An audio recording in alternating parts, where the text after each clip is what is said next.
జై దుర్గాభవన్. ఈరోజు దుర్గమ్మ సందేశం ఏంటి అంటే, అన్యోన్యంగా ఉన్న మీ భార్యాభర్తలను విడదీయడానికి ఇద్దరు కిలాడీలు భయంకరమైన ప్రయత్నాలు చేస్తున్నారు. వారిని ఇప్పుడే ఈ క్షణమే కనిపెట్టు, లేదంటే నువ్వు ఎంతో ఇబ్బంది పడతావు, బాధపడాల్సి వస్తుంది.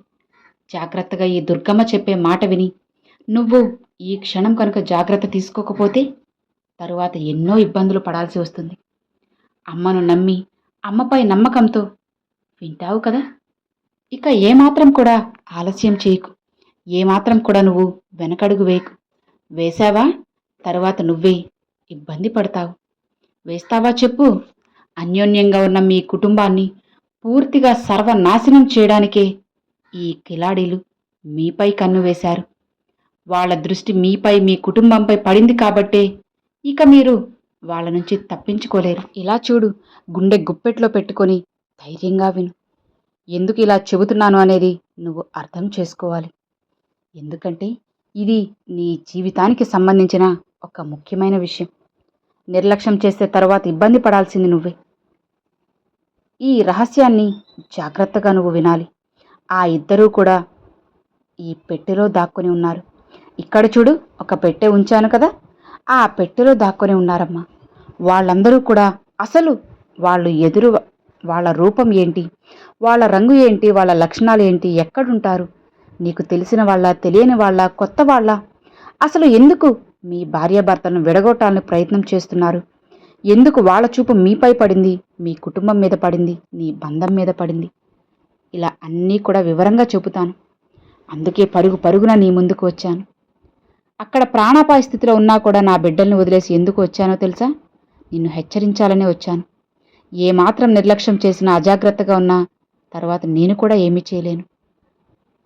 నేను నీకోసం పరుగు పరుగున వచ్చాను. నువ్వు ఆ విషయం ఏంటి అనేది జాగ్రత్తగా విని తెలుసుకోవాలి. అయితే ఈ సందేశం వినే ముందుగా నువ్వు ఖచ్చితంగా నన్ను తలుచుకో. కొన్ని నువ్వు తప్పులు చేసుకొని ఒంటరిగా నువ్వు వింటున్నావు. ఇలా చూడు, ఎవ్వరితో చెప్పకుండా విను. అవును తల్లి, అప్పుడే ఈ దుర్గమ్మ నీకు ఏం చెబుతుంది అనేది నీ మనసులోకి వెళ్తుంది.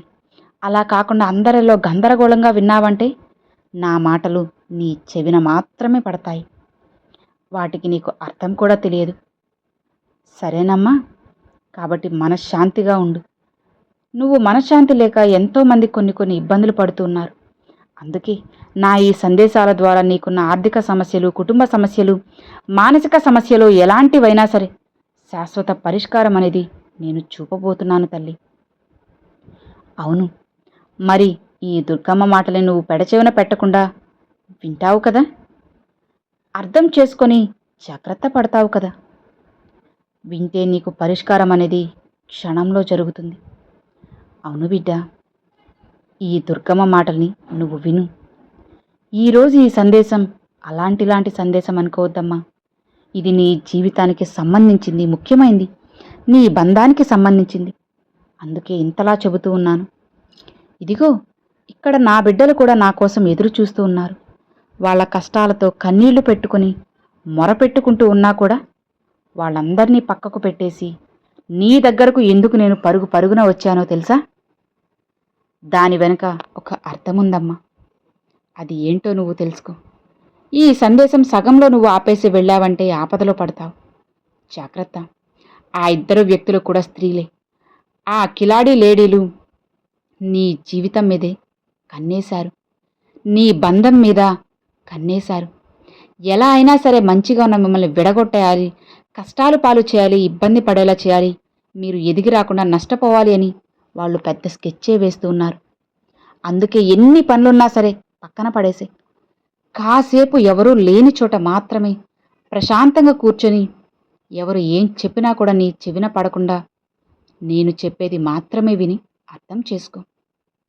ఇదిగో నీ జీవితంలో ఇప్పుడు జరుగుతున్న నాశనానికి, నీ ఇంట్లో ఉన్న అశాంతికి కారణం ఏ దేవుడో, గ్రహమో, దుష్టశక్తో కాదు, నీ దుర్గమ్మ కూడా కాదు, నీ చుట్టూ ఉన్న ఆ ఇద్దరు స్త్రీలే.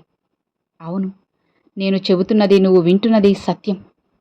ఇద్దరు ఆడవాళ్ళే నీ జీవితం మీద, నీ ఎదుగుదల మీద పడి ఏడుస్తూ ఉన్నారు. కళ్ళల్లో నుంచి వస్తున్న అసూయ, నరఘోష నీ కుటుంబాన్ని పట్టి పీడిస్తుంది. వాళ్ళని వెంటనే నువ్వు గుర్తించి నువ్వు దూరం పెట్టాలి.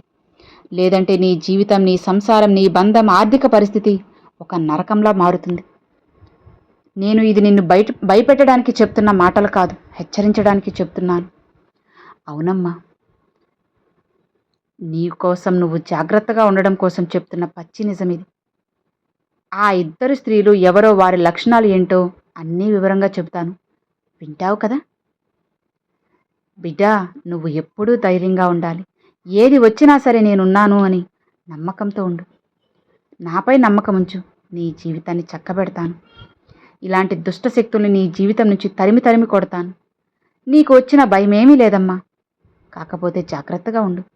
రాబోతున్న కష్టమో నష్టమో, నీ వెనుక ఏం జరుగుతున్నా కూడా నీ వెనుక జరుగుతున్న కుళ్ళు కుతంత్రాల గురించి నువ్వు తెలుసుకోవాలి. ఆ కుట్రల నుంచి బయటపడాలి. అందుకే చెబుతున్నాను, ఎన్ని పనులున్నా పక్కన పెట్టే. అవి ఇప్పుడు అంత ముఖ్యం కాదు. నీ బంధం, నీ కుటుంబం, నీ సంసారమే నీకు ముఖ్యం. అర్థమవుతుంది కదా? ఇదిగో ఇక్కడ నువ్వు ఒక్కసారి నా నామాన్ని తలుచుకొని నన్ను ఒక్కసారి స్మరించుకో. అప్పుడు ఖచ్చితంగా నీ మనసు కాస్త కుదుట పడుతుంది. భయాలన్నీ కూడా తొలగిపోతాయి తల్లి. నాపై నమ్మకంతో మాత్రమే, భక్తితో మాత్రమే ఈ సందేశాన్ని విను. వాళ్ళని శాశ్వతంగా, ఆ కిలాడి స్త్రీలను దూరం పెట్టేస్తాను. బిడ్డా, ఇలా చూడు, నువ్వు చేస్తున్న తప్పు ఒక్కటే. అందరూ నా వాళ్లే అని మురిసిపోతున్నావు. వాళ్ళు మంచివాళ్ళో చెడ్డవాళ్ళో అని తెలుసుకోకుండా మంచిగా మాట్లాడితే చాలు వాళ్ళు నా వాళ్లే, నా మేలు కోరే వాళ్ళే అని అపోహలో పడిపోతున్నావు, భ్రమలో ఉండిపోతున్నావు. ఇది ఎంతవరకు కరెక్ట్ చెప్పు? ఇతరులు ₹1 అడిగితే ₹5 చేతిలో పెట్టి గొప్ప మనసున్న దానివి నువ్వు. ఎవరు నిన్ను ఏమన్నా సరే మనసులో పెట్టుకోకుండా వెంటనే వెళ్ళి పలకరించేస్తా. అంత మంచి మనసు నీది. అలాంటి మనసు ఈ లోకంలో ఇంకెవరికైనా ఉంటుందా?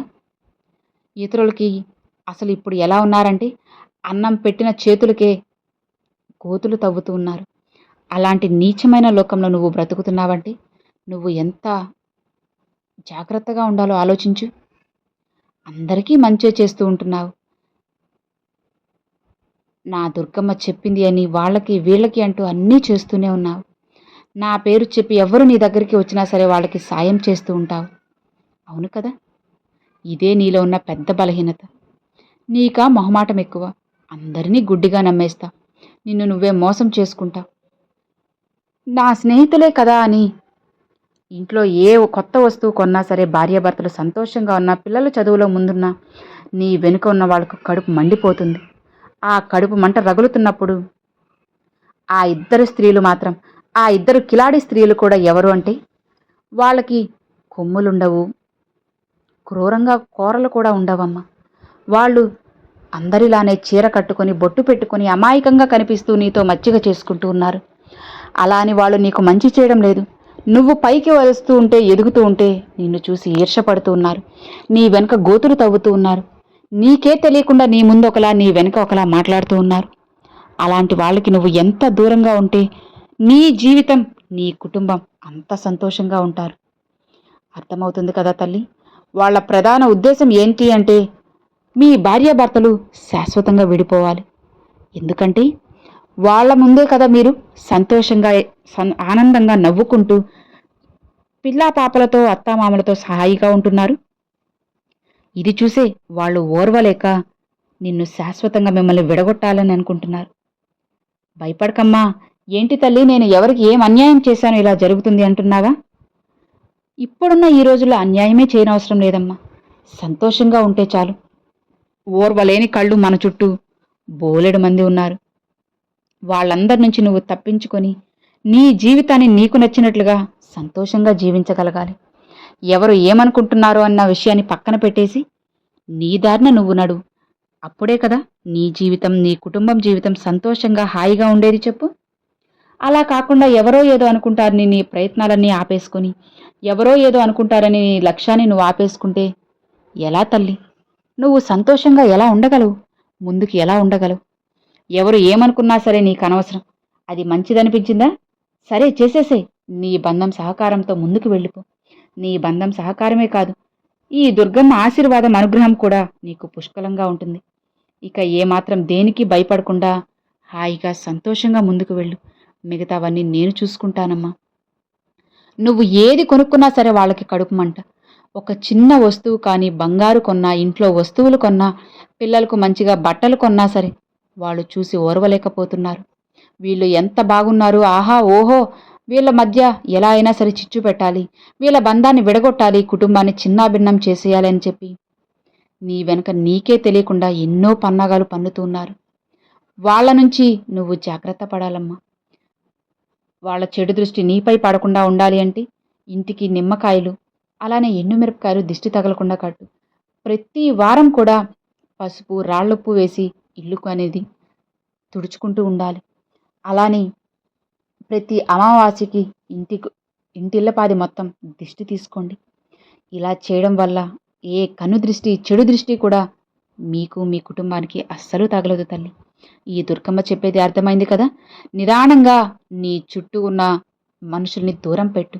ఎవరితో ఎంతవరకు ఉండాలో అంతవరకే ఉండు. ఇప్పటికీ ఇద్దరు మాత్రమే చెప్పాను. ఇంకా ఇంకా పెరిగే సూచనలు కూడా ఎన్నో అవకాశాలు ఉన్నాయి. కాబట్టి ఎవరిని ఎక్కడ పెట్టాలో అక్కడే ఉంచు. మనాని నెత్తిన పెట్టుకున్నావంటే ఆ తర్వాత నిన్ను పాతాళానికి తొక్కేస్తారు, జాగ్రత్త. ఈ దుర్గమ్మ మాటలు అర్థమయ్యాయి కదా. వీటిల్ని మనసులో పెట్టుకొని ఎవరు ఎలాంటి వాళ్ళో, ఎవరితో ఎంతవరకు ఉండాలో తెలుసుకొని జాగ్రత్త పడు. నీకే మంచిది. ఇక ధైర్యంగా ఉండు అని అమ్మవారైతే చెప్తున్నారండి. సో విన్నారు కదండి, ఈరోజు దుర్గమ్మ పంపించిన సందేశం మీ అందరికి నచ్చిందేననుకుంటున్నాను. నచ్చితే లైక్ చేయండి, మరికొంతమంది అమ్మవారి భక్తులకు షేర్ చేయండి. ఫస్ట్గా మన ఛానల్ చూసారు సబ్స్క్రైబ్ చేసి సపోర్ట్ చేయండి ఫ్రెండ్స్. Thanks for watching. జై దుర్గా భవాని.